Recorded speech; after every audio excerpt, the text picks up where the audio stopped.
Oui, qui peut s'essayer en termes de conformité? Quand on parle de conformité, on veut parler de quoi?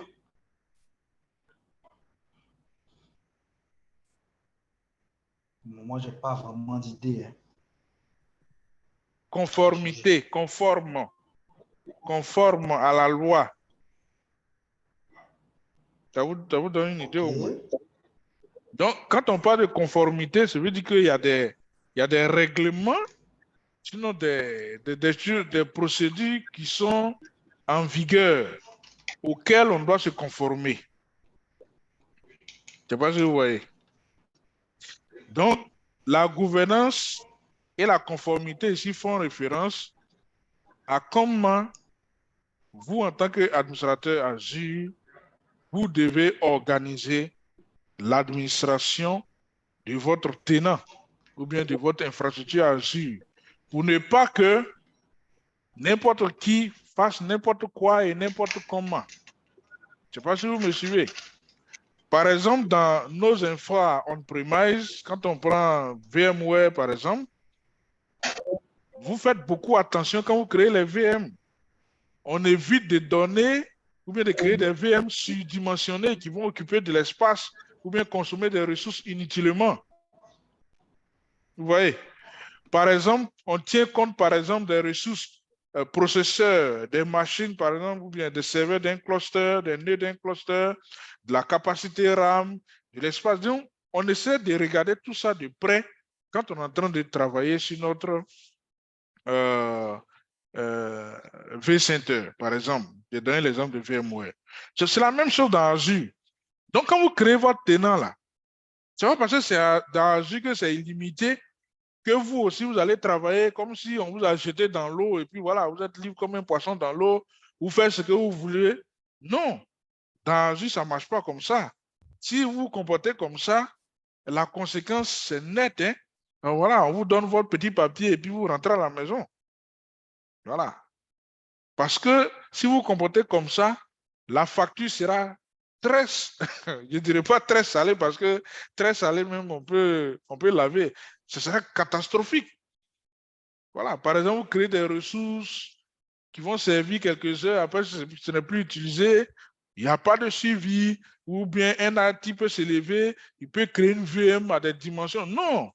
Donc, ici, quand on parle de gouvernance et conformité, c'est ça. Donc, c'est de s'assurer que les ressources qu'on crée là respectent nos normes qu'on a mis en place. Par exemple, il y a des entités où on ne peut pas créer de VM qui ont plus de 4 processeurs. Ça, ce sont leurs normes.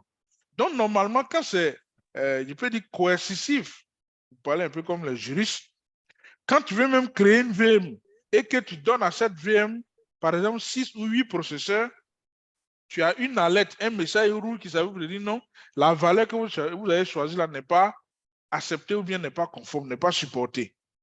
C'est ça. Donc, pour que vous ayez un environnement comme ça, il faut que vous mettiez en place vous-même un certain nombre de procédures. C'est pourquoi on parle de gouvernance et conformité. C'est bon? Je ne sais pas hein, si c'est clair. Ok, moi ça me va. Voilà. Donc, Est-ce qu'on peut assimiler ça aux bonnes pratiques, aux best practices? oui, mais ici, les bonnes pratiques font référence à vous, votre organisation. Ok. C'est que ce n'est pas les bonnes pratiques que Microsoft va vous dicter. Non. Par exemple, chez vous, parce que tout ce que vous faites dans Azure est payant. Hein? C'est payant. C'est payant. Même quand vous créez une machine qui est là, tu dis non, on va déployer une application. Mais le temps que vous venez de déployer l'application, la machine a été créée là, la facture commence à tourner. Donc, vous devez savoir tout ça quand vous avez un projet de migration. Parce que dès que vous mettez les pieds dedans, là, en même temps, c'est comme un bébé qui naît. Hein. Voilà. Un bébé qui naît dans notre société, dès qu'il met sa tête dehors, net, voilà. Tout ce qui est comme problème ici, là, ça tombe sur sa tête en même temps. Si le pays est endetté, automatiquement, lui, il est déjà endetté. Si ses parents sont comme ça, automatiquement. Donc, c'est comme ça. Donc, on fait très, très attention quand on est en train de déployer hein, des solutions, bien des services, bien mettre notre infrastructure dans Azure. Et l'élément sur lequel on va beaucoup regarder, c'est notre abonnement. Tout à l'heure, je vous ai dit, quand vous voyez la clé jaune là, bon, jaune orangé que vous voyez là, lui, il indique la souscription ou bien votre abonnement. C'est-à-dire que là où l'argent passe, où Azure va vous facturer, où vous allez payer. Donc, c'est le point, le premier élément sur lequel vous devez être beaucoup regardant. Voilà. Comment bien surveiller votre consommation pour ne pas qu'à la fin, ça devienne problématique pour vous. Voilà. Donc, la première des choses que vous devez savoir, c'est que Azure est constitué de data centers disséminés à travers le monde et ces data centers sont reliés entre eux par un réseau mondial de fibre optique. C'est bon? Répondez hein, pour qu'on aille vite. Oui, Voilà. oui. Pour que je sache que vous êtes là. Donc, Oui, on est là. Oui, on est là. Voilà. Donc, vous voyez, tous les points bleus que vous voyez sur l'image là représentent les positions des data centers Azure dans le monde. Et tous ces data centers sont interconnectés entre eux par un réseau mondial de fibre optique propre à Microsoft. Donc, Microsoft va les organiser en ce qu'on appelle des régions. Et ces régions n'ont rien à voir avec nos régions que nous connaissons. Hein. Un jour, on parle de Gore ou bien de quoi, lac, non. Ou bien on parle de l'Ouest, non. Ce sont des régions propres à Microsoft.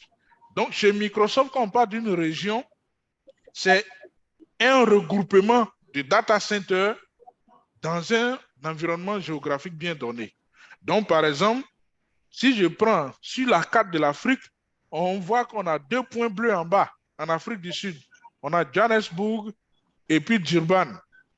Donc, ces 2 points bleus représentent 2 data centers en Afrique du Sud. Et ces 2 data centers représentent une région Azure, qu'on appelle la région Azure d'Afrique du Sud.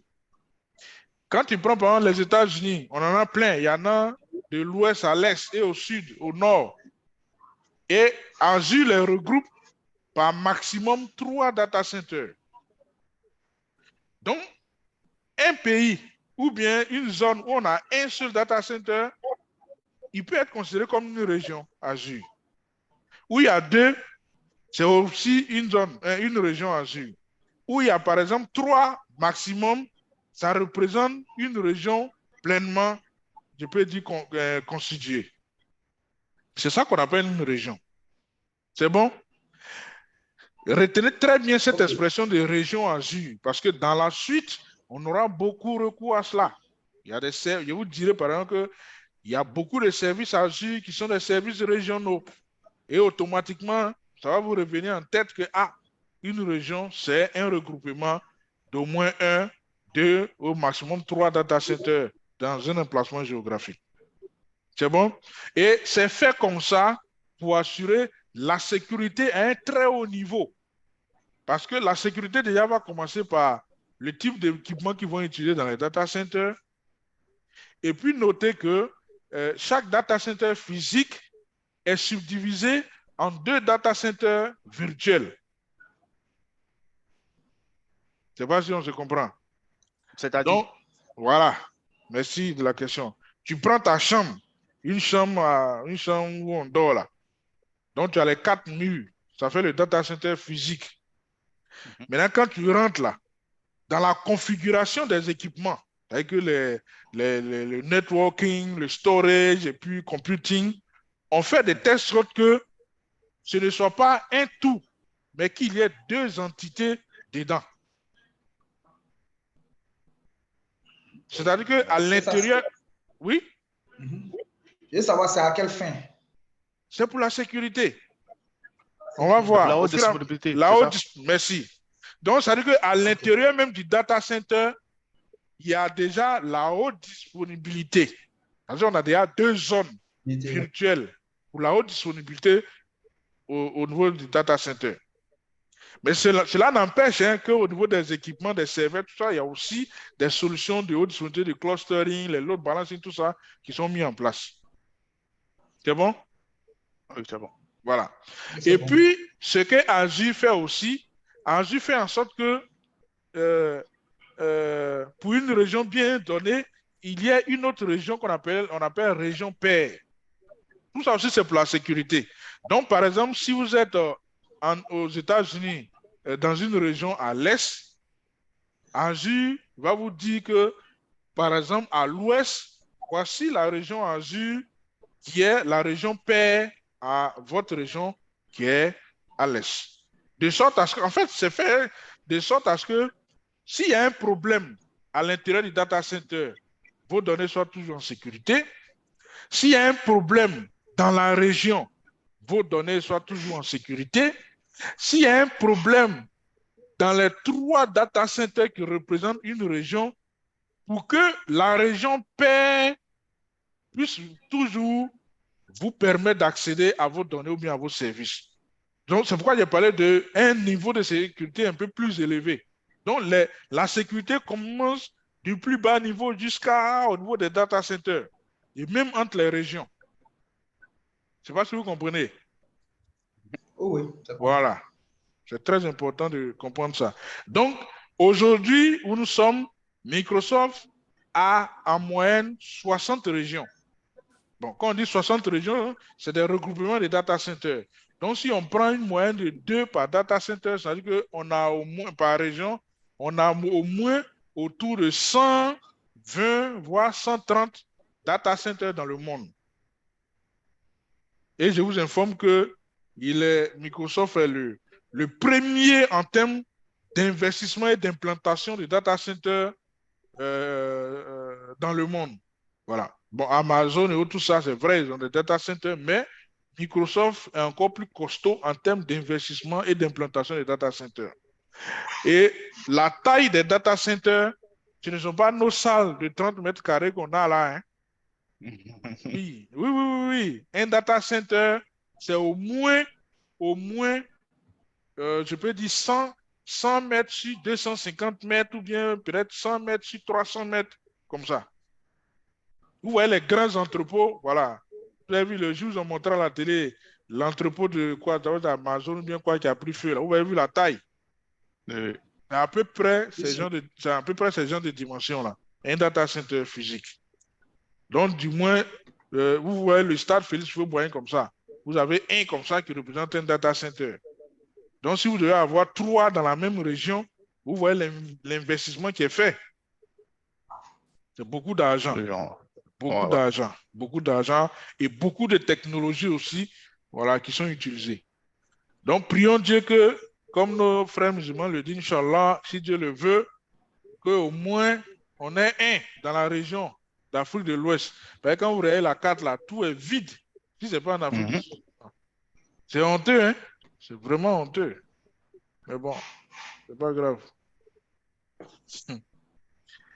Donc, pour revenir à l'abonnement et à la souscription, quand vous avez une souscription ou bien un abonnement pour gérer un tenant, vous pouvez utiliser ce même abonnement-là pour faire beaucoup de choses. Donc, par exemple, si vous avez des services à mettre en production, pour faire des tests, pour faire, par exemple, ceux qui font des développements en ligne, tout ça, vous pouvez l'utiliser pour faire. Mais à travers ici, Microsoft nous conseille d'avoir plusieurs abonnements et utiliser un abonnement pour une tâche bien précise.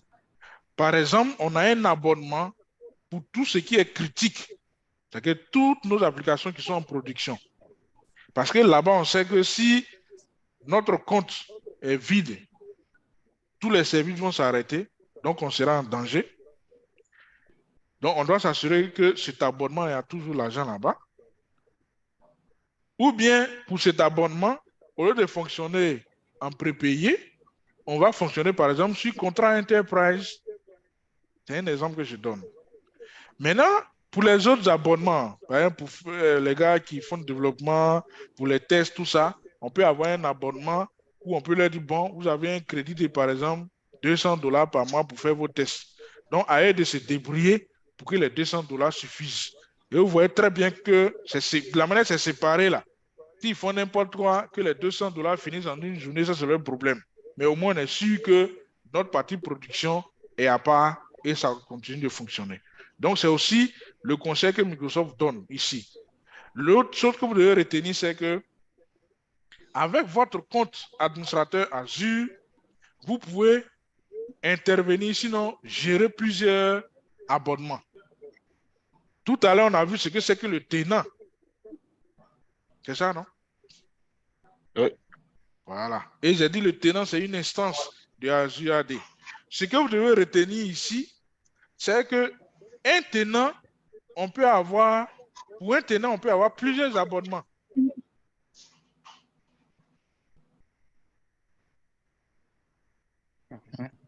C'est bon? OK. Oui, oui. OK. Si vous voulez, je donne un exemple. Hein. C'est comme vous partez en banque. Vous pouvez avoir plusieurs comptes bancaires. Et ça marche. Puisque l'abonnement, je vous ai dit, c'est sur ça qu'on vous facture. C'est là-bas aussi que vous déployez votre argent. Donc, quand Microsoft doit vous couper, c'est là-bas aussi. Donc, c'est l'image que j'ai donnée. Vous partez en banque pour avoir plusieurs comptes bancaires. Mais pour un seul compte bancaire, vous ne pouvez pas être plusieurs titulaires. Bon, bien entendu, il y a des comptes où on peut avoir plusieurs signataires, mais vous ne pouvez pas être genre propriétaire du compte étant plusieurs. Ce n'est pas possible. C'est la même chose. Donc, un tenant peut avoir plusieurs abonnements, mais un abonnement ne peut pas être associé à plusieurs tenants. Retenez ça aussi, c'est très important. OK. Monsieur, n'allez pas dire à votre boss que, non, écoutez, si on a un abonnement, bon, on peut gérer, on peut. Non, non, hein. Faut un ingénieur aussi. Un ingénieur, c'est celui, comment on dit ça, leur expression là, on dit savoir garder quelque chose. Donc, il faut dire la vérité. Souvent, il faut dire pour que le boss comprenne que c'est vrai, même si tu vois un génie là, mais derrière génie, il y a génie. C'est-à-dire que tu n'es pas, Ouais, tu n'es pas la totale. Parce qu'en général, c'est comme c'est ça ça. les gens, c'est comme ça les gens voient les informaticiens. Hein. On nous voit en des gens qui ont des capacités, des compétences hors normes, qui savent tout, qui peuvent tout faire. Mais il faut accepter ça, mais il faut lui faire comprendre que là, on est dans une, qu'il y a des dispositions qu'il faut prendre. Sinon, si tu lui dis que tout ce que tu lui dis là, il va prendre ça comme parole biblique. Ah, quand les problèmes vont venir là, il va taper sur toi. Donc, un tenant peut avoir plusieurs abonnements et un abonnement ne peut être rattaché qu'à un et un seul tenant. C'est OK. bon? OK, Oui, c'est ça bon. marche. Donc, concernant les types d'abonnements, on a l'abonnement gratuit. C'est ce que je vous ai expliqué. Quand vous créez votre compte Azure gratuitement, Microsoft vous donne $200 à utiliser sur les 30 premiers jours. C'est comme si vous voulez acheter un produit et puis vous dites, bon, je vais essayer pour voir. Voilà. Donc, les $200 vous permettent de pouvoir créer quelques services et tester dans Azure. Et après les 30 jours, vous ne pouvez plus rien créer. Mais tout ce que vous avez créé reste disponible sur un an. Après les 1 an, si vous n'avez pas payé, bon, vraiment, c'est que vous n'avez pas été satisfait. C'est comme avant au village, quand c'est jour de marché et que les femmes qui vendent la ticket à un poisson, quand tu n'as pas l'argent, tu pars, tu dis non, je vais goûter. Elle te donne la ticket, tu goûtes. Donc, quand tu vas goûter au moins sur 10 femmes, arrivé au bout, tu es rassasié, tu n'as plus besoin de payer. Voilà. Mais ici, quand tu as essayé, il faut payer. Bon, si tu ne peux pas payer, OK, Microsoft va balayer. Mais ils ne vont pas supprimer sans t'avertir. De temps en temps, vous allez recevoir des notifications par mail pour dire, ah, vos données sont là, mais peut-être dans 30 jours, dans 60 jours, ainsi de suite, et puis ils vont supprimer. Maintenant, l'abonnement Pay as you go, c'est le prépayé dont je vous parlais. Là, vous n'avez pas de contrat direct avec Microsoft. Vous avez juste une souscription et vous mettez votre argent dedans. Donc, c'est le fonctionnement de vos services, de vos applications sur Azure qui va consommer l'argent que vous avez dans votre abonnement au fur et à mesure. Voilà. Et vous devez surveiller pour ne pas qu'un matin, pendant que un service critique est utilisé, et puis on dit, il n'y a plus l'argent dedans, et puis tout s'arrête. Voilà. C'est comme ton téléphone, hein, tu as une unité. Si tu appelles sans calculer, voilà. Peut-être le jour où on te dit ta main est malade, tu veux appeler net, on dit non, votre crédit est insuffisant pour appeler. C'est la même chose. On a aussi les abonnements passant par les CSP. Donc les CSP, les Cloud Service Providers, qui sont des partenaires de Microsoft, à qui Microsoft donne la possibilité, voilà, d'avoir un espace dans le cloud, et eux, ils vont gérer les tenants de leurs clients. Voilà.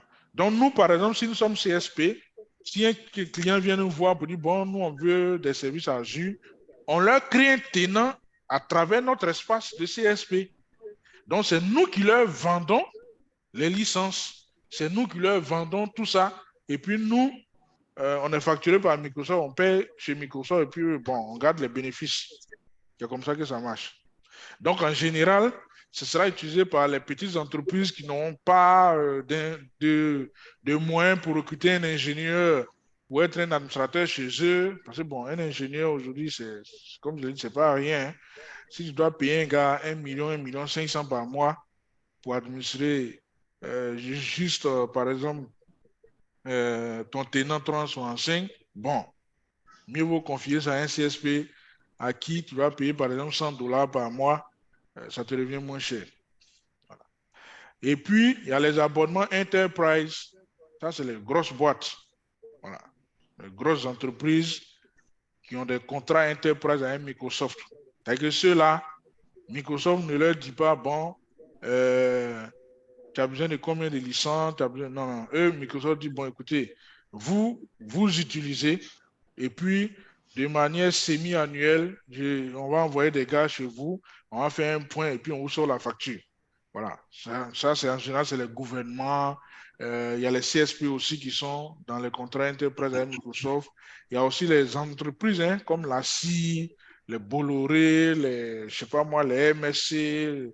Voilà. Je ne sais pas si mon ami de Sifka aussi, je ne sais pas si chez vous c'est comme ça. Normalement, les grosses entreprises, voilà, doivent passer par un contrat Enterprise. Et dans le contrat Enterprise, il ne s'agit pas seulement d'utiliser les licences de Microsoft, mais Microsoft vous donne beaucoup d'avantages. Voilà. Il y a par exemple un contrat de support premier, c'est-à-dire que quand vous avez un problème, c'est en priorité une chez Microsoft. Ils se doivent de vous mettre à disposition un ingénieur qui va vous assister jusqu'à la résolution. Il y a aussi des heures de formation que Microsoft peut vous offrir. Il y a plein de choses que Microsoft vous offre. Voilà, à travers le contrat Enterprise. Maintenant, il y a l'abonnement étudiant. En général, c'est fait pour les formateurs. Bon, moi, je bénéficie de ce type d'abonnement-là. On te donne $100 par mois. Sur 12 mois, c'est renouvelable. Donc, chaque année, tu as $100 par mois sur 12 mois et ça vous permet de pouvoir faire vos labs, tester ce que vous voulez tester. Voilà. Donc, voici les types d'abonnements que vous pouvez avoir avec Azure. OK. Voilà. Donc, pour obtenir un abonnement, comme je viens de le dire, soit vous passez par un contrat Enterprise ou bien vous passez chez un revendeur, comme par exemple Fitech. Voilà. Si vous dites, on veut aller dans Azure, OK, nous, on prend attache à un Microsoft, on prend tout ce qu'il y a et puis nous, on vous refacture. Voilà. Ou bien vous passez chez un CSP, voilà, il va vous refacturer également. Ou bien, si c'est pour démarrer, pour voir à quoi ressemble Azure, vous passez par l'option gratuite pour pouvoir tester avant de payer. Donc, retenez aussi dans Azure, tout à l'heure, j'ai parlé de ressources. Une ressource dans Azure, du point de vue de notre position, nous, en tant qu'utilisateurs des services ou bien IT, une ressource, c'est tout ce qu'on peut créer dans Azure. Ou bien si on se met du côté de Microsoft, une ressource peut paraître aussi comme un service que Microsoft nous offre. Je ne sais pas si vous voyez. Donc, par exemple, quand vous créez une VM, c'est une ressource que vous avez créée. Quand vous créez une adresse IP publique, c'est une ressource. Quand vous créez un réseau, c'est une ressource. Et ces ressources-là, quand on voyait l'Azure AD, je vous ai dit, l'Azure AD ne gère pas seulement des utilisateurs des ordinateurs. Maintenant, quand on est dans Azure, on va au-delà de ces deux objets. Mais tout ce qu'on peut créer, l'Azure AD peut les gérer. Voilà. Donc, une ressource, c'est tout ce qu'on peut créer et utiliser dans Azure AD. Et ces ressources-là, on peut les regrouper. Le regroupement est de manière, je peux dire, virtuelle. Ce n'est pas un regroupement physique. Donc, on peut regrouper les ressources selon, par exemple, la workload, hein, ou bien selon le type de ressources. Donc, on peut mettre les VM dans un groupe à part. On met, par exemple, les stockages dans un autre groupe. On met tout ce qui est service réseau dans un autre groupe. On peut mettre les applications dans un autre groupe. Ça se fait. S'il n'y a pas une règle qui définit pour dire non, voilà comment on doit grouper les ressources. Non. On le fait selon nous-mêmes, notre organisation interne au niveau de la structure. Mais ce que vous devez retenir, c'est que on peut aussi déplacer les ressources d'un groupe à un autre. Ça ne pose pas de problème. Même pendant que la ressource est en train de tourner, en train de fonctionner, on peut déplacer, ça ne pose pas de problème. Mais ce qui pose problème, c'est qu'on ne peut pas supprimer un groupe de ressources qui contient des ressources. Donc, par exemple, si vous avez un groupe où il y a des ressources dedans, si vous décidez de supprimer le groupe, parce qu'aujourd'hui, par exemple, le nom ne vous plaît plus, notez aussi qu'on ne peut pas renommer un groupe dans Azure. Les groupes de ressources, quand vous créez, on ne peut pas les renommer. Donc, si aujourd'hui le nom ne vous plaît plus, que vous voulez avoir un nom qui vous plaît, vous n'avez qu'à créer un autre groupe, vous déplacez les ressources là-bas avant de supprimer l'ancien groupe. Sinon, si vous supprimez le groupe comme ça, malgré que c'est une enveloppe virtuelle, mais tout ce que vous avez mis dedans comme ressource sera supprimé aussi. Voilà, notez ça, très important. C'est bon? Ok. Ouais, Ok, oui, c'est ça bon. va. Okay. Donc, toujours pour la gouvernance et la conformité, notez que Microsoft, quand vous souscrivez pour utiliser les services Azure, va vous donner ce qu'on appelle des limites. Bon, ce n'est pas des limites, je peux dire, comment on dit ça, coercitives. Non, c'est-à-dire que c'est un peu comme les quotas. Donc, Microsoft va vous dire, bon, à travers votre contrat que vous avez signé avec nous, on vous garantit, par exemple, 100 vCPU, c'est-à-dire que 100 CPU virtuels. On vous garantit, par exemple, 204 réseaux. On vous garantit, par exemple, 500 réseaux virtuels. En fait, Microsoft vous garantit ça. C'est ce qu'on appelle le quota. Donc, chaque fois que vous créez des ressources, vous avez la possibilité de voir à travers le quota si il reste encore ou bien vous avez déjà consommé ce que Microsoft vous a réservé. C'est la même chose comme les capacités de stockage dans OneDrive ou bien Exchange Online. C'est-à-dire que de base, Microsoft va vous donner par exemple 50 gigas ou bien 100 gigas. C'est le quota. Mais si en entreprise, par exemple, je prends le directeur commercial, il envoie beaucoup de mails, il reçoit beaucoup de mails. Lui seul, son fichier PST là, ça tend vers 80 gigas. Donc, vous n'avez juste qu'à écrire au support de Microsoft pour dire, ah, bon, comme en interne, on a des gars, leur boîte mail là va près de 100 gigas, on aimerait que vous repoussiez notre quota de 100 peut-être à 150 ou à 200 gigas. Et ils vont le faire. Mais en fait, en modifiant le quota, ce n'est pas payant, mais c'est l'utilisation qui sera payante. Ok.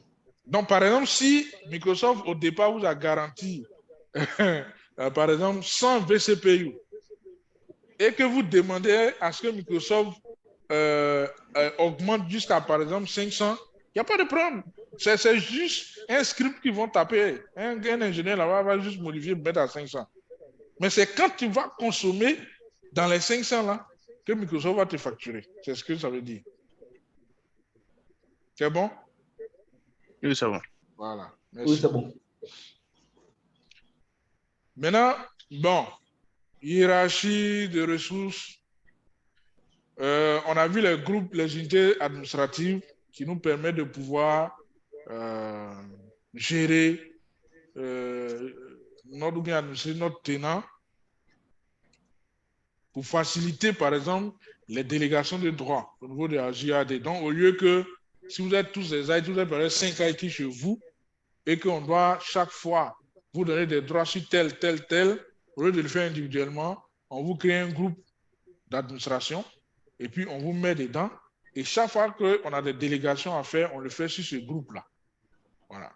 C'est ce que vous devez comprendre ici. Maintenant, dans Azure aussi, on a ce qu'on appelle les tags. Bon, pour nos amis du réseau, ils comprennent très bien ça. Quand on dit taguer, taguer un port. Voilà, ils savent très bien ce que ça veut dire, taguer. C'est comme si on ajoutait un symbole ou un drapeau pour signifier quelque chose sur ce port. C'est la même chose.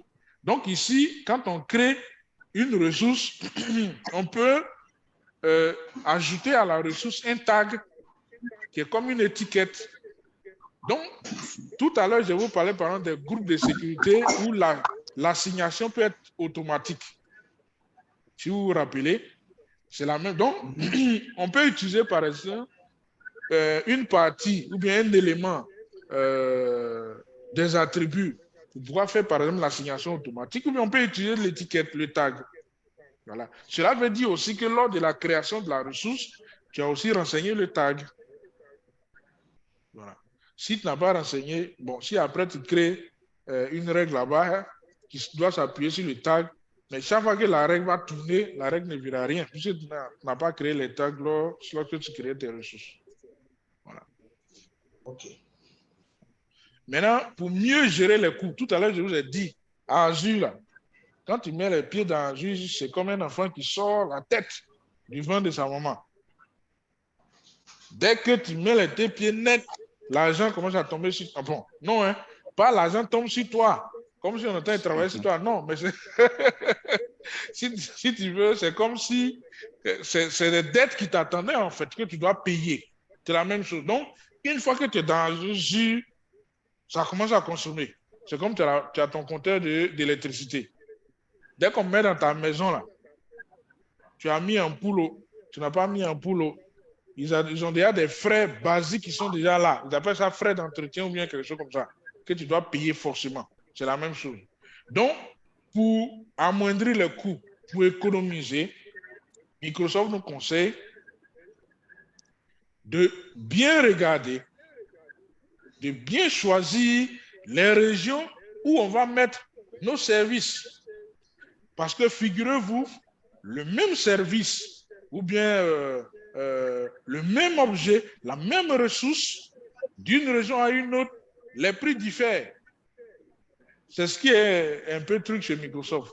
Donc, je prends par exemple une même VM dans une région d'Europe, la même VM dans une région aux États-Unis, la même VM dans une région au Japon, la même VM dans une région en Inde, n'ont pas les mêmes prix. Pourquoi? Simplement parce que dans ces pays que j'ai cités là, le niveau de vie est différent. Donc, tout à l'heure, quand j'ai parlé de data center, l'investissement, le coût d'implantation d'un data center va varier d'une région à une autre. Et c'est tenant compte de ça que Microsoft va faire le prix des ressources. Par exemple, en Inde, comme ça, le gars, il peut manger ses légumes et puis dormir. Mais quand tu prends un Européen, là, il ne va pas manger les légumes pour dormir. Ou bien, voilà. Tu prends un Américain, c'est pour aller manger des hot dogs, manger des trucs, boire son coca. Donc, les prix ne sont pas les mêmes. Un ingénieur informaticien, infrastructure, qui va contribuer à la mise en place d'un data center, mais son salaire, c'est au moins 3 000, 4 000, 5 000 dollars par mois. Alors qu'en Inde, le même type d'ingénieur, là, ils vont lui donner l'équivalent de 350 000 en CFA ou bien 500 000 en CFA, il prend. Donc, du coup, les prix vont varier. Donc, quand tu choisis d'envoyer une partie de ton infra ou bien déployer des services dans Azure, il faut tenir compte du coût de la ressource dans la région où tu veux envoyer. Ça, c'est un. Deuxième élément, il faut tenir compte de l'emplacement du data center. Nous sommes en Côte d'Ivoire. Bon, on a notre ami qui est en France, mais quand tu veux envoyer tes données ou bien tes services en Azure, tu peux envoyer en Afrique du Sud. Le prix sera différent de la France, par exemple, du sud de la France. Mais il faut regarder aussi la distance. Hein. Voilà. Tout passe par fibre, il faut regarder la distance. Donc, il faut toujours choisir le data center le plus proche. C'est ce que Microsoft conseille. Voilà. Microsoft aussi conseille de fonctionner en prépayé avec des instances réservées. Voilà, ça aussi, c'est une très bonne nouvelle. Si toutes les entreprises fonctionnent comme c'était bien, c'est-à-dire que Microsoft fait des promotions par moment. Par exemple, une VM qui coûte $30 par mois, il peut arriver des périodes de l'année où Microsoft va dire, bon, la même VM là, Microsoft va faire un rabattement pour faire la VM à $1 par mois. C'est bon, hein? Donc, si toi, tu as l'information et que dans un futur proche ou moyen, tu prévois de faire des déploiements, tu peux juste faire de la réservation pour dire, bon, écoutez les gars, moi, sur la base de votre promotion de la date du 24 juin, moi, je réserve par exemple 30 VM que je vais utiliser dans 6 mois. Donc, Microsoft va te rappeler pour dire, ah, tu as dit que tu as utilisé dans 6 mois, hein, que les 6 mois sont arrivés. Donc, quand tu vas commencer à déployer, Microsoft ne va pas te facturer en tenant compte du prix du moment où tu as fait le déploiement. Mais il va te facturer en tenant compte du prix qui a été affiché lors de la promotion. Donc, si au moment où tu fais le déploiement, la VM est passée de $1 à $40, Microsoft ne va pas te facturer à 40, hein, il va te facturer à $1. Voilà. Donc, Microsoft, voilà, dit de regarder aussi souvent ça. C'est très important. Il y a aussi le fonctionnement en hybride, c'est-à-dire ceux qui ont des contrats enterprise. Vous avez un large champ d'utilisation des licences de Microsoft. Et tenez-vous bien, quand vous partez sur Azure, quand vous créez une VM, en général, c'est Azure qui fournit le système d'exploitation et Azure va fournir également la clé pour activer le système d'exploitation. Donc, si vous êtes dans une grosse boîte où il y a un contrat enterprise, au lieu que Azure va activer là-bas la licence et puis la VM va vous revenir peut-être à $30, vous pouvez dire à Azure, non, il faut installer seulement l'OS. Nous, on a un contrat enterprise. Dans le cadre du contrat, on va nous-mêmes activer la VM. Donc, ça fait que la même VM, là, sur Azure, vous allez payer moins.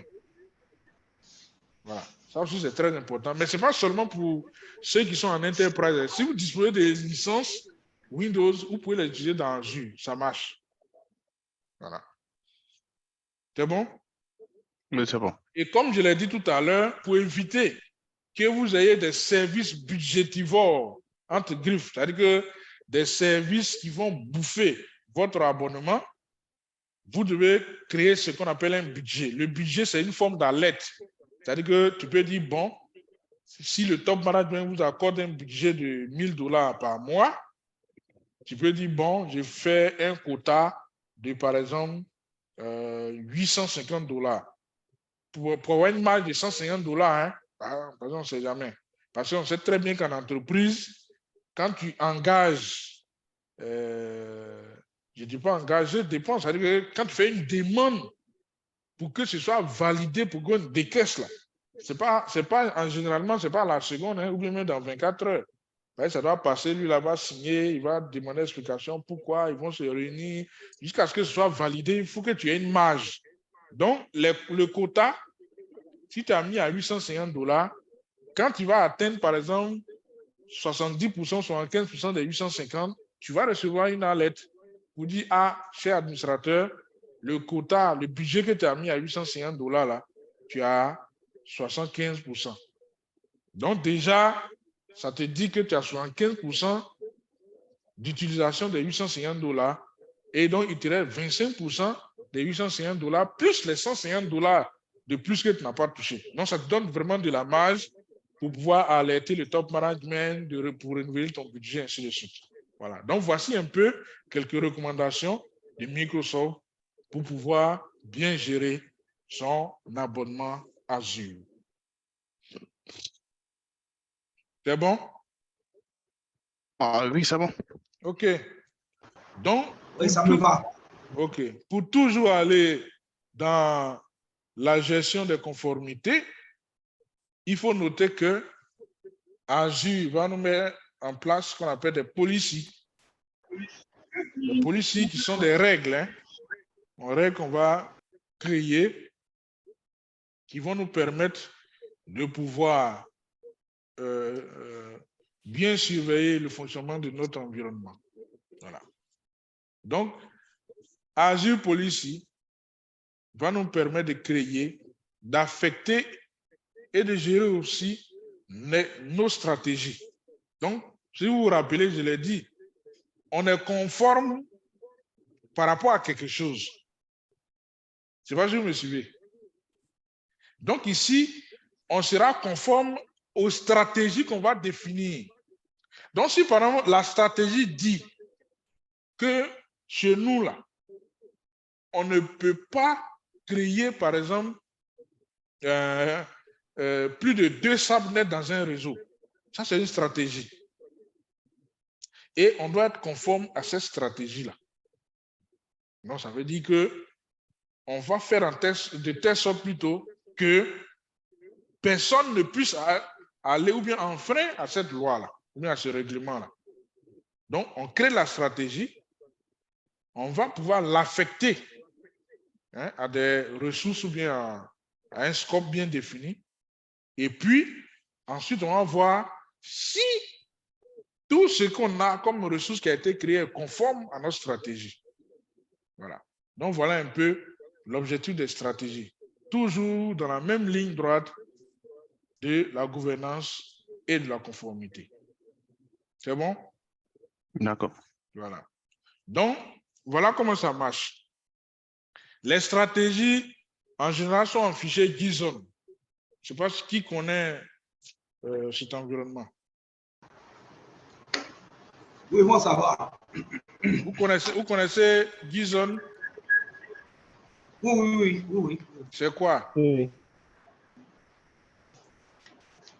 C'est un peu comme des fichiers de configuration. Oui. Bon, c'est pas un peu. Un format de les données. paramètres. Voilà. Voilà. Bon, merci. C'est un format de données. C'est aussi un environnement de scripting et de développement. Ça ressemble un peu au C++ pour ceux qui ont fait un peu de la programmation. Donc, nos stratégies vont être écrites au format JSON.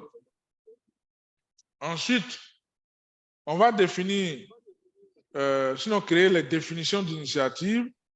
Les initiatives, ce sont les différentes règles qui sont dans notre stratégie. Ensuite, on va déterminer quel est le scope sur lequel, ou bien quelles sont les ressources sur lesquelles on va appliquer cette stratégie-là. Et puis, une fois qu'on a appliqué, on détermine est-ce que nos ressources sont conformes à notre stratégie qu'on a définie. Si c'est conforme, tant mieux. Si ce n'est pas conforme aussi, Azure nous donne la possibilité de faire ce qu'on appelle la remédiation.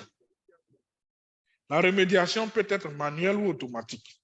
Donc, si on dit par exemple, une VM doit avoir 2 vCPU, 8 Go de RAM, un seul disque dur de 100 Go. Et puis, ça c'est ce qu'on a défini dans notre initiative, si vous voulez, une initiative de la stratégie.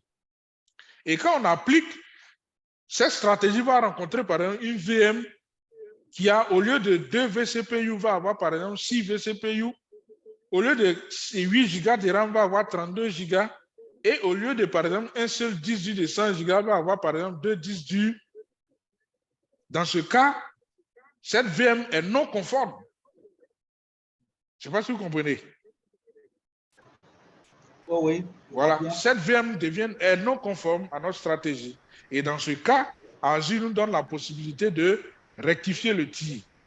Ça, c'est lorsque on a déjà déployé des ressources avant de créer la stratégie. Mais si on crée la stratégie et on la rend coercitive, là même, lorsqu'on est en train de créer même la ressource, automatiquement, la stratégie va nous dire les choix qu'on est en train d'effectuer là, si c'est conforme ou pas. Il ne nous donne même pas la possibilité de créer même. Je ne sais pas si vous voyez. Oui, D'accord. je comprends. Voilà, c'est ça, Azure Policy. Donc, pour créer une stratégie, ce n'est pas compliqué. Dans Azure, pour ceux qui sont habitués un peu à l'environnement Windows, ou bien même ceux même qui font du réseau, hein, aujourd'hui, on a de plus en plus d'interfaces graphiques pour configurer des équipements réseau. C'est à peu près les mêmes trucs. Hein. Vous avez des champs que vous devez remplir, voilà, et puis valider, et puis c'est fini. Donc ici, Microsoft nous dit que, comme je vous l'ai dit tout à l'heure, les stratégies, il y en a de plusieurs. Beaucoup, des milliers même existent. Il y a des modèles.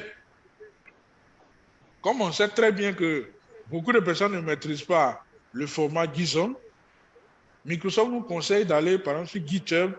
GitHub, pour votre information, pour ceux qui ne savent pas déjà, c'est une plateforme de partage et de gestion de versions de développement, développement de scripting.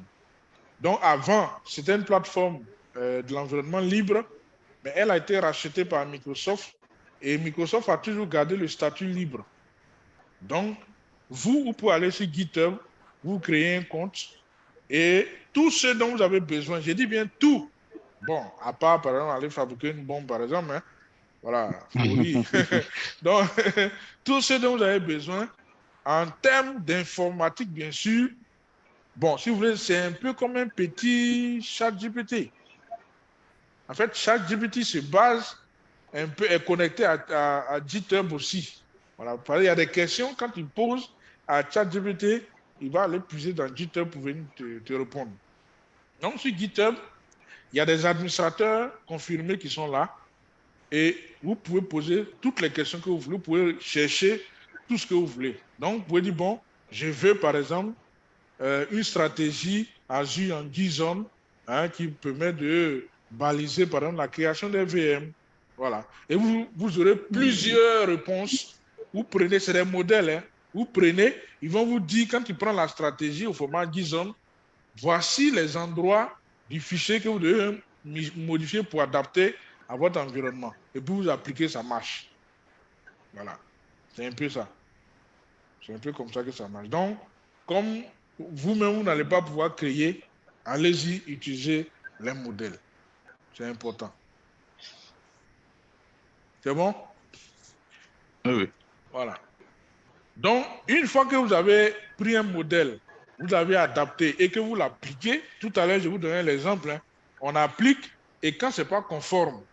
Donc, vous voyez très bien, par exemple, la slide qui est là, on a 159 éléments, 662.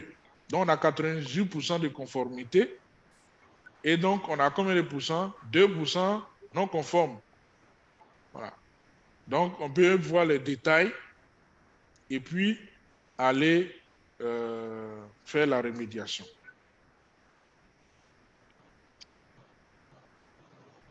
Ça peut aller? Oui, oui. OK. Oui, ça va. OK. Donc, nous allons aborder aussi en termes de gouvernance ici, tout ce qu'on vient de voir là, les stratégies, la gestion par exemple du quota, tout ça, ça c'est pour la conformité. Et ici, pour le airbag, c'est pour la gouvernance. C'est-à-dire, quand un utilisateur, ou bien, bon, je dis un utilisateur, ne pas aller tout dans les détails, un utilisateur va se connecter à notre tenant, qu'est-ce qu'il va pouvoir faire dans notre tenant? Il aura droit à quoi? Je ne sais pas si vous voyez. Dans l'environnement Microsoft, ça a toujours été comme ça. Hein. Il y a d'abord l'authentification et puis ensuite on a les droits. Donc ici, le RBAC, qui est traduit en français le contrôle d'accès en fonction du rôle, ou bien en anglais Role Based Access Control, va nous permettre d'accorder des droits d'accès en lecture, en écriture, modifier, supprimer, tout ce qu'on veut sur des ressources à des utilisateurs. Et ces accès-là peuvent se faire de manière granulaire, de manière fine, en fine grade, bon, en anglais, hein, voilà, fine grade, c'est-à-dire que de manière très pointue. Voilà. On peut même faire de sorte à ce que des ressources en dessous d'autres ressources peuvent hériter ces accès, ainsi de suite. Voilà. Donc, pour votre rappel, le RBAC existe aussi dans Windows Server. Voilà. Et là-bas, c'est utilisé dans le cadre de la gestion des serveurs de fichiers. Et si vous entendez parler d'accès basé sur énumération, c'est la même chose. C'est-à-dire qu'on va vous donner les droits juste pour ce dont vous avez besoin, voilà, dans votre travail. Par exemple, si on vous donne des droits comme ça, bon, vous pouvez aller, on ne sait jamais, vous pouvez tenter de faire tout et n'importe quoi et puis créer des problèmes. Donc, on vous donne juste ce dont vous avez besoin. Donc, ici, quand on prend les rôles au niveau de RBAC et les rôles au niveau de Azure AD, c'est au niveau du tenant. Donc, si on vous crée, je donne un exemple, hein, monsieur Alassane, on te crée un compte dans Azure AD et puis on dit, excusez-moi, avec votre compte, vous êtes par exemple user administrator, vous êtes par exemple contributeur, vous êtes par exemple administrateur de sauvegarde. Donc, ce sont des rôles dans l'AD. Et donc, ce qu'on va vous donner comme rôle dans l'AD s'applique dans tout votre tenant, sans exception. OK. Voilà. Même que vous soyez en Corée du Nord, dans un sous-sol, ça marche. Ça, c'est dans tout l'AD. Mais quand tu prends le RBAC, le rôle qu'on va vous donner sera seulement pour la ressource, de manière spécifique. Donc, si j'ai par exemple une base de données et que je vous dis, j'ai dit par exemple, M. Alassane est contributeur sur la base de données. Donc, les droits en tant que contributeur se limitent seulement à la base de données. Voilà, c'est la différence majeure qu'il y a là entre les rôles AD et les rôles au niveau du RBAC. Très, très important. C'est-à-dire que là-bas, l'étendue est spécifiée sur la ressource. Même si cela peut être fait à plusieurs niveaux, mais c'est spécifié sur chaque ressource. Dans l'AD, c'est au niveau global dans le domaine, dans le tenant, si vous voulez. Donc, les rôles AD, c'est pour gérer les objets dans l'AD. Les rôles RBAC, c'est pour gérer l'accès aux ressources dans notre tenant. Vous voyez la différence? Donc, quand vous entendez parler de RBAC, RBAC, c'est accès aux ressources. Rôle Azure AD vous donne des droits en tant qu'administrateur dans l'Azure AD pour gérer les objets. C'est une très grande différence. Donc, ici, c'est un exemple de rôle RBAC. Et le rôle RBAC qui est mis en évidence ici, c'est le rôle contributeur. Donc, je vais vous laisser quelques secondes pour lire en face de contributeurs ce qu'ils ont mis là et vous allez nous expliquer rapidement ce que ça signifie. Voilà. Donc, vous avez le rôle contributeur qui est à gauche et en face, à droite, ils ont détaillé ce que le contributeur peut faire. C'est un exemple, mais la lecture du contributeur ici peut nous guider sur les autres rôles. C'est pourquoi on va lire ensemble ce que ça signifie et puis ensuite on va voir. Donc, 2 secondes, c'est déjà arrivé. Alors, donc quand on regarde le rôle contributeur qui est là, qui peut s'essayer? Ça veut dire quoi? Ce qu'ils ont mis dans dans la fenêtre qui est à côté. Pour moi, c'est... Bon, je vois, ils ont mis action, 2 points, crochet, étoile. Étoile, bon, pour moi, c'est tout le monde, hein.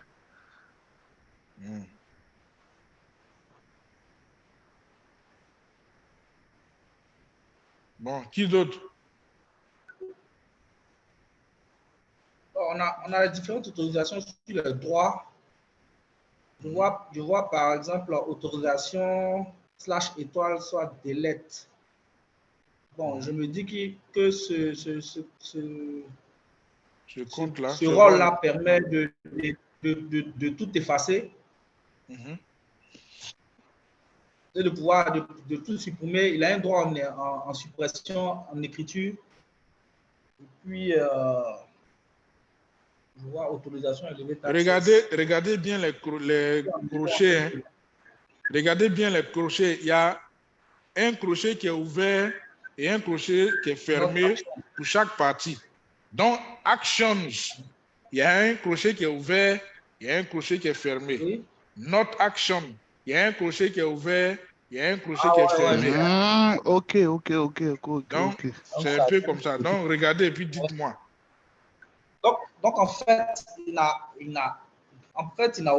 pas de droit. Parce que quand on voit action, il n'y a rien dans notre action. Regardez très bien. Il ne peut pas effacer. Oui. Au contraire, je pense que, ça donne une idée de ce qu'il peut faire et ce qu'il ne peut pas faire. Donc, il peut tout faire sauf effacer et écrire. Il n'a pas le droit en chose en écriture et en chose et d'effacer. Mais Bon, peut tout faire à part. en tout cas, toi, tu as failli trouver. Hein? Tu as failli trouver. Non, parce que dans action, c'est mis étoile. Oui, ça veut dire qu'il peut tout faire. Il a tous les droits. Oui, quand on met étoile, c'est qu'il peut tout faire.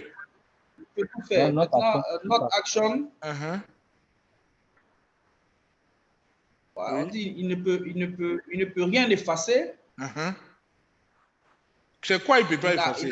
C'est quoi il ne peut pas effacer? C'est tout. En fait, c'est tout. Non, il ne peut pas supprimer. Regardez très bien. Ah, ok, je comprends. Ils ont mis authorization. Avec tout ce qui est autorisation. Voilà. Il ne peut pas enlever des autorisations. Il ne peut pas donner des autorisations. Pas modifier les autorisations. Voilà. Voilà. Ok. Donc, si vous voulez, c'est comme si on vous dit chez vous à la maison, vous avez tous les droits. Hein? C'est comme on dit, fais comme tu es chez toi. Hein? Mais n'oublie pas que tu n'es pas chez toi. Donc ici, il a tous les droits. Le contributeur, il a tous les droits comme le propriétaire. Sauf que lui, il ne peut pas enlever des autorisations à quelqu'un. Il ne peut pas donner des autorisations à quelqu'un.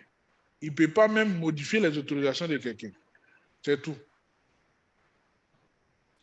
C'est bon, c'est comme vous êtes à la maison, hein? Tu as ton fils aîné, tu lui accordes vraiment tous les droits. Tu lui dis, bon, en tout cas, que je sois là ou pas, il faut gérer la maison. Mais il y a des sujets sur lesquels, même s'il a tous les droits, mais lui-même sait que c'est toi. C'est toi qui dois. C'est la même chose. Donc, le contributeur, il peut tout faire, sauf qu'il ne peut pas supprimer des droits, il ne peut pas donner des droits, il ne peut pas modifier des droits. Donc, c'est un exemple. Donc, à l'image, par exemple, du contributeur, si on prend le premier, par exemple, propriétaire, et quand on se met dans le même schéma, le propriétaire, par exemple, dans Action, on aura quoi? Étoile. On aura étoile.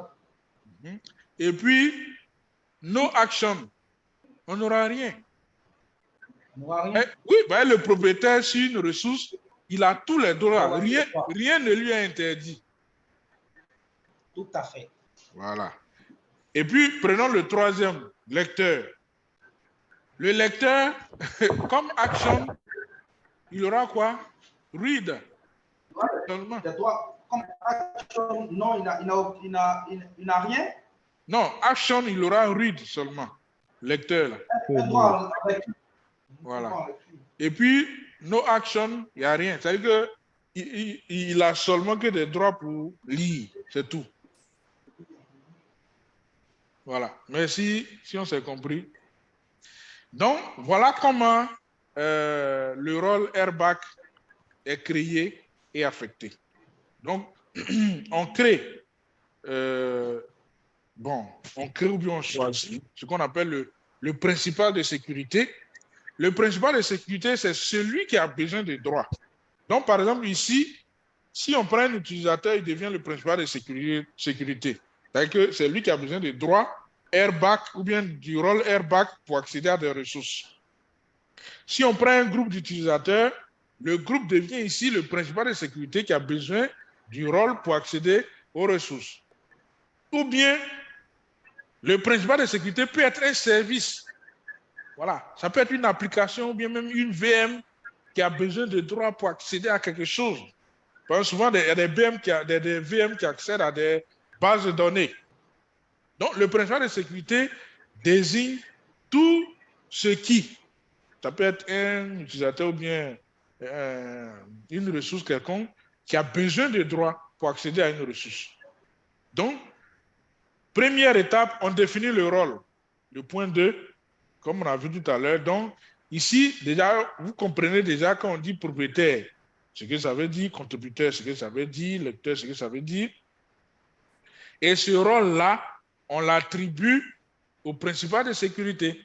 Donc, tout à l'heure, si on prend le rôle contributeur et qu'on l'attribue à M. Alassane, comme on a dit tout à l'heure, donc ça veut dire que M. Alassane, si on applique à une ressource au niveau du point 3 à notre droite, là, je prends par exemple la ressource groupe. Si vous êtes contributeur dessus, c'est-à-dire que sur la ressource groupe et tout ce qui est dans la ressource groupe là, vous avez le droit de tout faire. Sauf que vous-même, vous ne pouvez pas donner des droits, enlever des droits, modifier des droits. C'est clair, non? Oui, je vois. Voilà.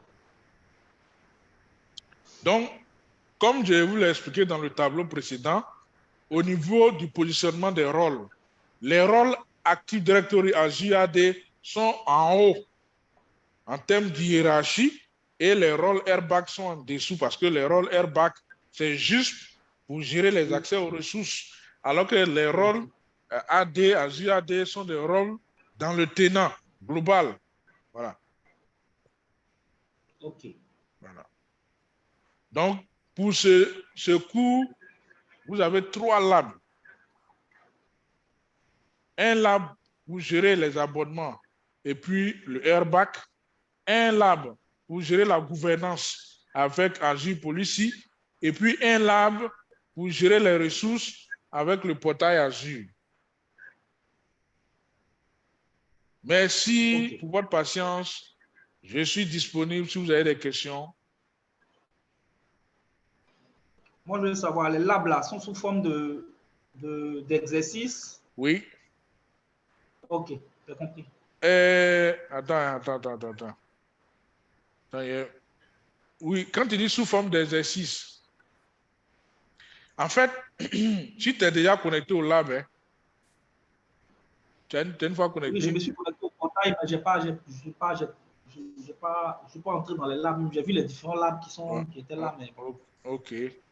Donc, les différents labs qui sont là, comment je peux dire ça? Pour chaque lab, vous voyez en bas, pour ceux qui sont connectés, vous voyez en bas. Attendez, je vais voir si je peux vous montrer ça ici.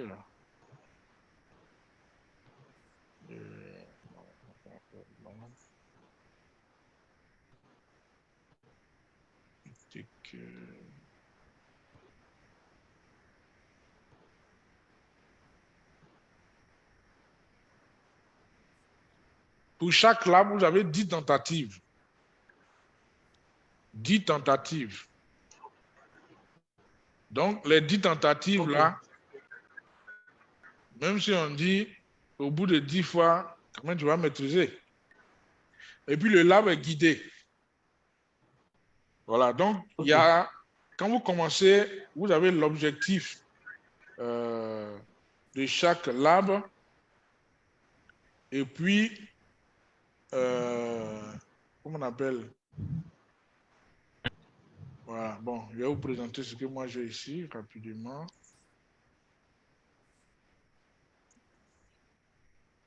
Alors, là.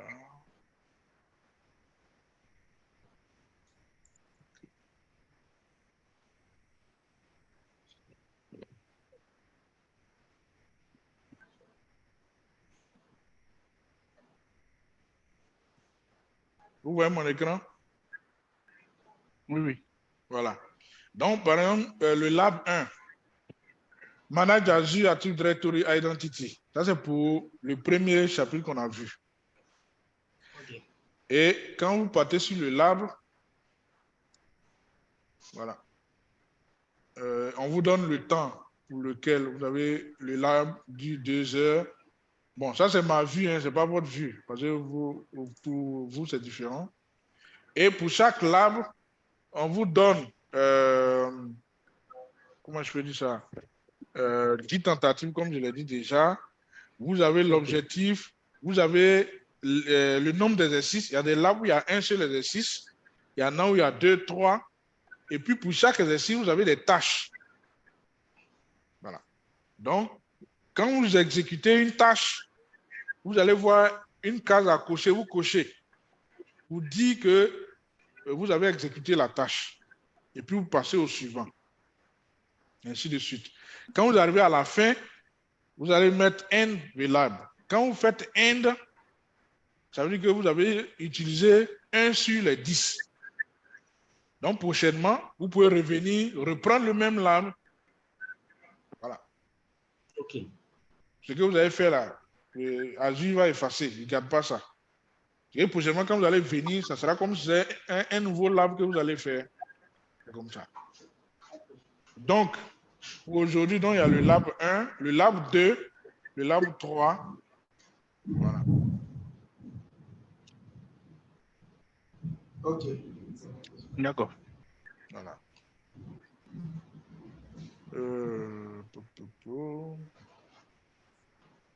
S'il y a d'autres Maintenant, questions. Clavel, je voulais te demander, on va arriver sur la partie ressources groupes là. On va arriver sur la partie UDR et autres là. Quand comme ça. Sur la partie UDR, VNet, tout comme ça. Bon, les VNet, c'est à partir du... il va être le samedi prochain, hein, c'est le 4, à partir du module 4. Le dimanche prochain, pardon. Oh, Parce que d'accord. voilà, le module 3... Attends, je vois. Voilà, c'est ça. Donc, le dimanche prochain, on commence à partir du réseau. Donc, on va voir comment est-ce qu'on crée un réseau virtuel, on crée les subnets, on fait l'interconnexion, le routage, tout ça. On va voir à partir du dimanche prochain. D'accord, ok, il n'y a pas de problème. Mais déjà, si c'est, comment je peux dire ça, c'est un peu pressé de ton côté, sur le lien que je vous ai donné, le AK là, Oui.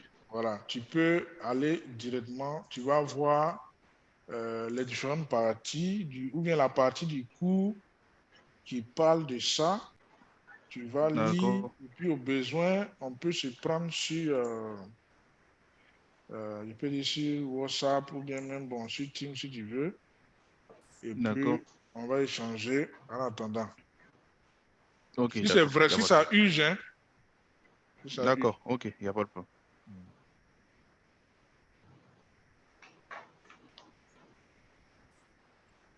Attends, je vais voir. Qui d'autre a une question?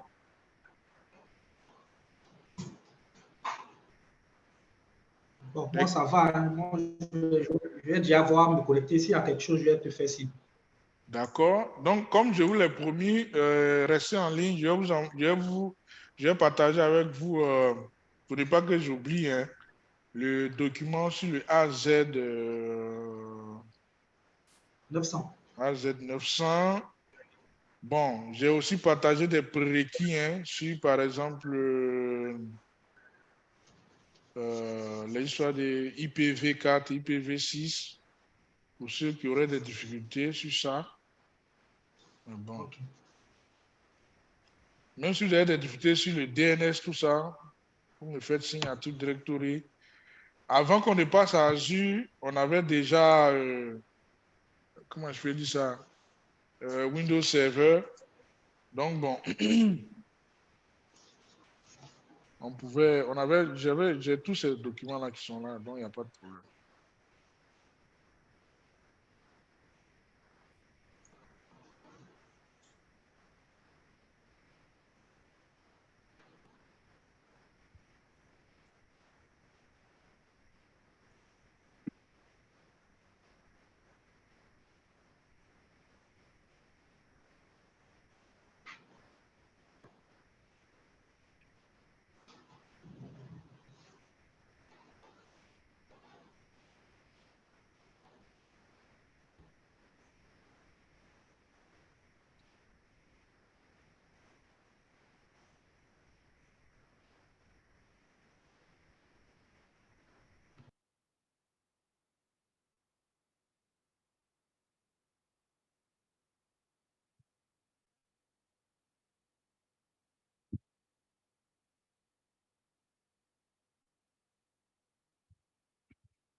Ah, Oui, je j'ai comprends pris. encore. Comment? Ça Ouais. vient. C'est en train de Ah, télécharger. ok, ok. Mm, Tu envoies ça sur quoi? WhatsApp? Oui, oui. Ok, ok. Hmm. Donc, essayez au moins le lab D'accord, pour vous habituer et puis au besoin, vous me faites signe. d'accord, ok, il n'y a pas de problème. Bon, en fait, le premier Ok. document, AZ900 fait 8,3 mégas. Voilà, je pense que le téléchargement, il reste quelques secondes. Voilà, c'est fini. Vous devez avoir ça. Voilà. Oui, on vient de recevoir. Ah, ouais. Voilà.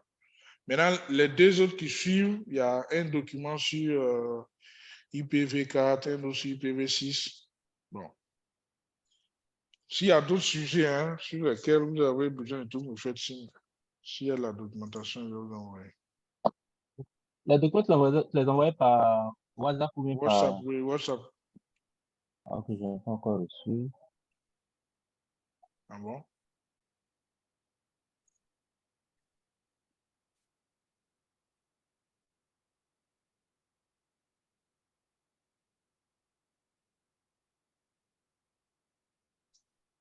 Non, on n'a pas encore reçu. Attends, qui n'a pas encore reçu là? Dites-moi. Épée. EP, ah oui. Bon, peut-être que. Ah oui, oui, oui. Toi, tu n'étais pas. Toi, tu es dans l'autre groupe de samedi. Ah, c'est normal. Ah, ok, ok. J'ai reçu le truc. Mais j'avais dit à Roméo de te donner, non?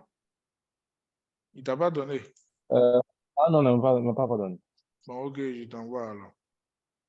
Comme j'ai D'accord, déjà cool. partagé.